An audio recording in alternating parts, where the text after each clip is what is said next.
Can you kind of explain the benefits of incorporating a company as opposed to doing business as a sole proprietor?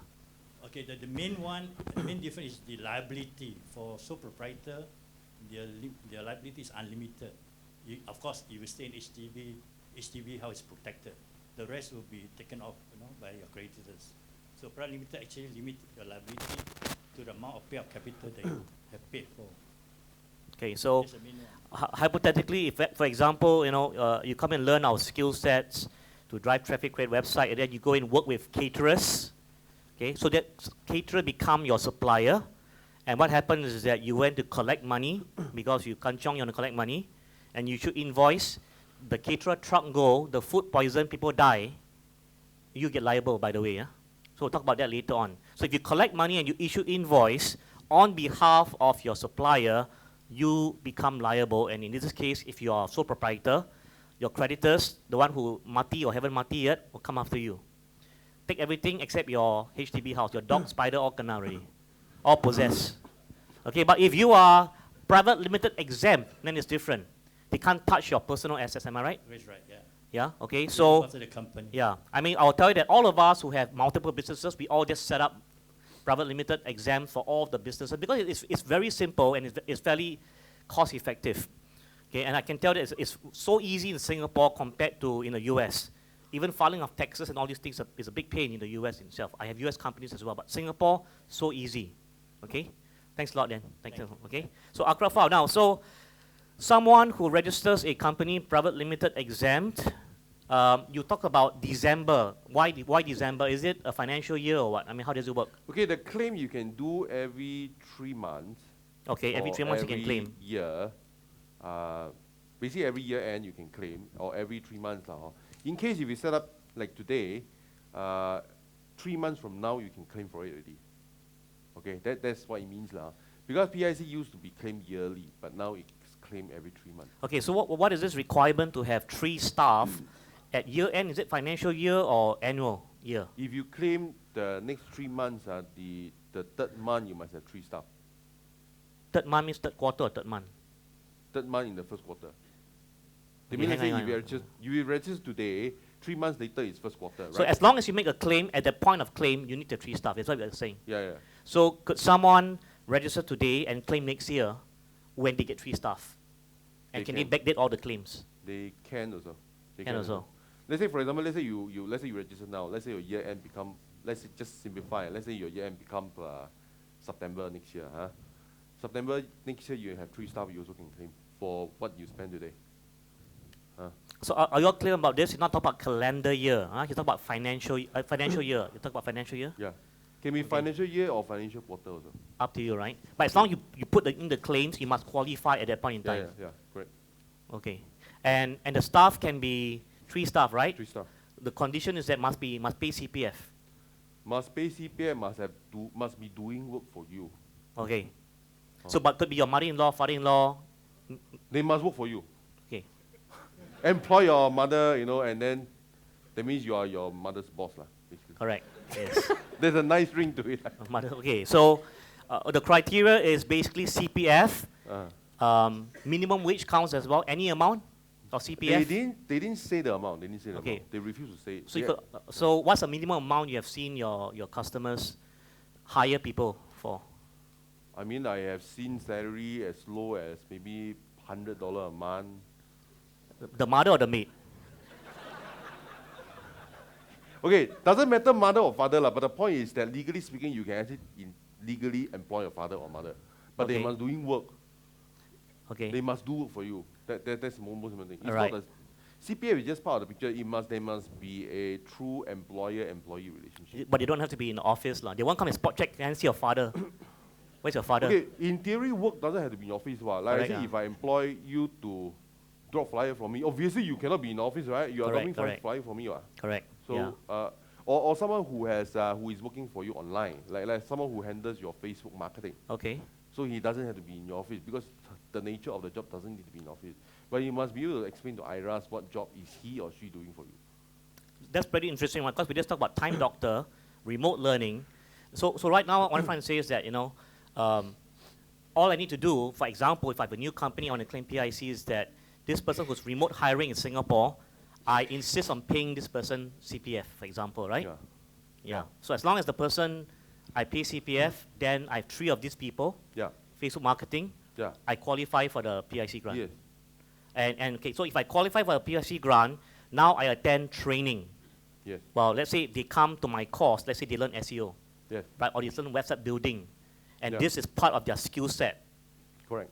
can claim. Can claim. Yes. Okay. In Now- fact, okay. in fact, my staff attend your SEO training. We also claim for. Really, ah? Yeah. Oh, no wonder it's so generous. Okay, so let me ask this. So I have 3 staff. If I go for training as the boss, can I claim? Can. I can claim as a Yeah. boss. Yeah. Okay, so my staff go for training also can claim. Yes. From the viewpoint of a private limited, everyone is employed, including the owner. Okay. So if you go for training, you can claim because you work for the company. So whether I'm shareholder or director doesn't matter. You should, in the paperwork, you should still be working for the company lah. Okay.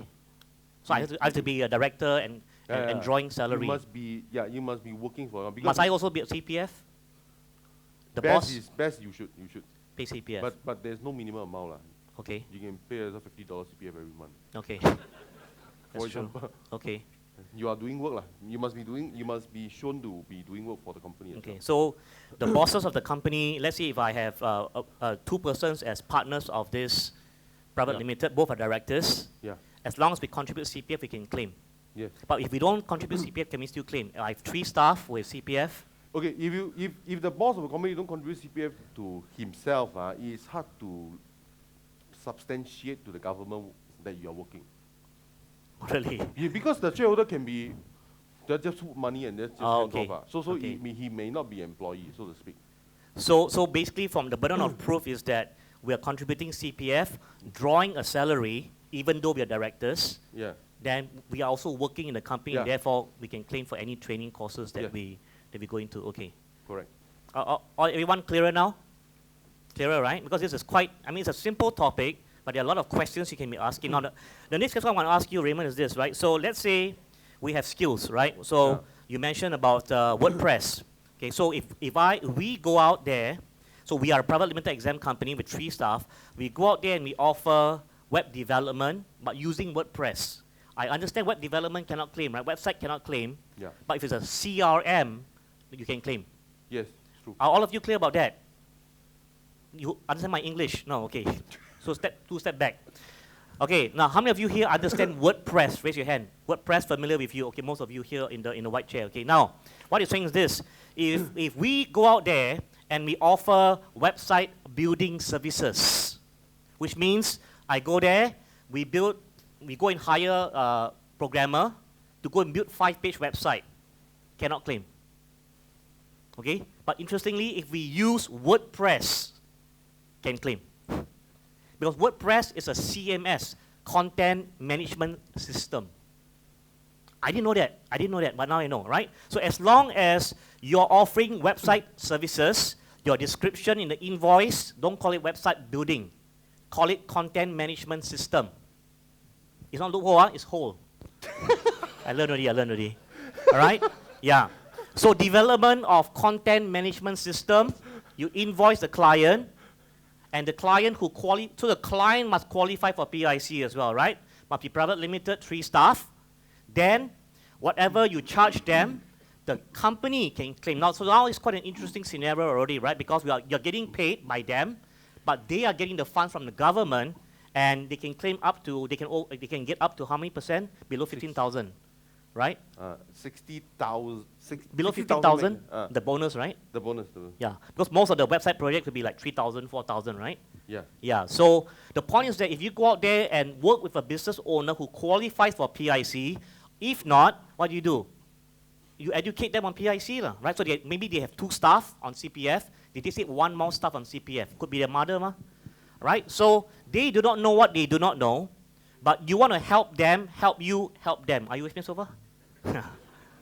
Right, so the education, my friends, must continue. You must firstly understand what it's all about, because I can tell you that not only are we blur, a lot of business owners out there have no idea what this is all about.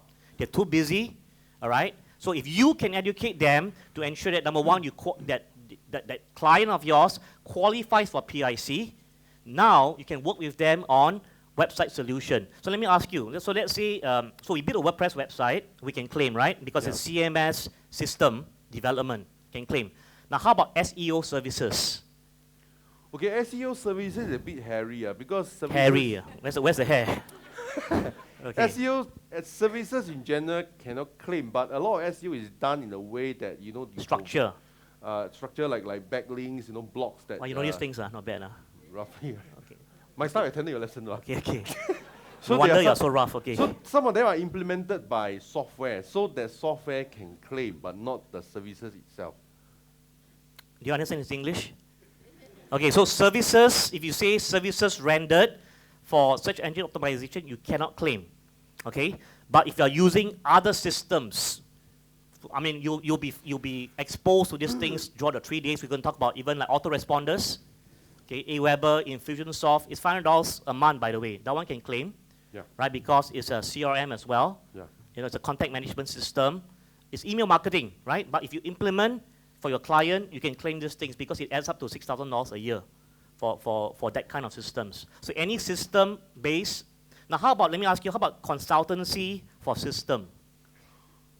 Consultancy for system implementation can claim. Yes, for system implementation. So here's the facts, right? How many of you understand SEO? Raise your hand. You come from training SEO. Now SEO, as you know, search engine optimization, I'll share with you more on day 3, right?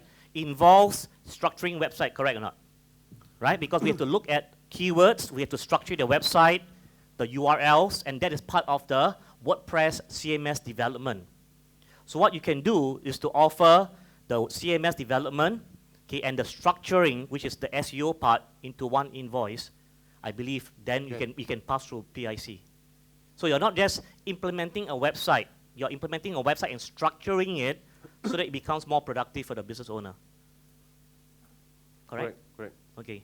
But Facebook marketing cannot, as a service. Facebook marketing as a service cannot. Okay. But Facebook training can claim. Facebook training can. It's Okay. not a loophole, it's a hole. It's a whole. Let's remember that. Okay. We learned something new today. Okay? Right? So my friends, I mean, the things that, if you're going to become an entrepreneur anyway, okay, and you're committed to entrepreneurship, don't be afraid to go start a private limited company. If anything, the structure itself forces you to be serious. Because remember, when you start collecting money, I know that's what your favorite activity is, right? And when you collect money, you have to issue invoice. The question is, what's the invoice going to be issued under? Of course, in Singapore, in anywhere around the world, you can issue an invoice. For example, when I first started my business long time ago, I would issue my invoice under Fabian Lim. My address is my personal address. Now that, by nature, default, makes you a sole proprietor already. So you can issue invoice under your name, whether or not you register a sole proprietor company. You with me so far? Right, so I'll tell you that the IRAS, by the way, doesn't care whether you're sole proprietor or you didn't register sole proprietor. As long as you collect money, by the way, and you issue invoice, the money you collected is taxable by law. That's not the funding aspect. That's in case you're wondering anyway.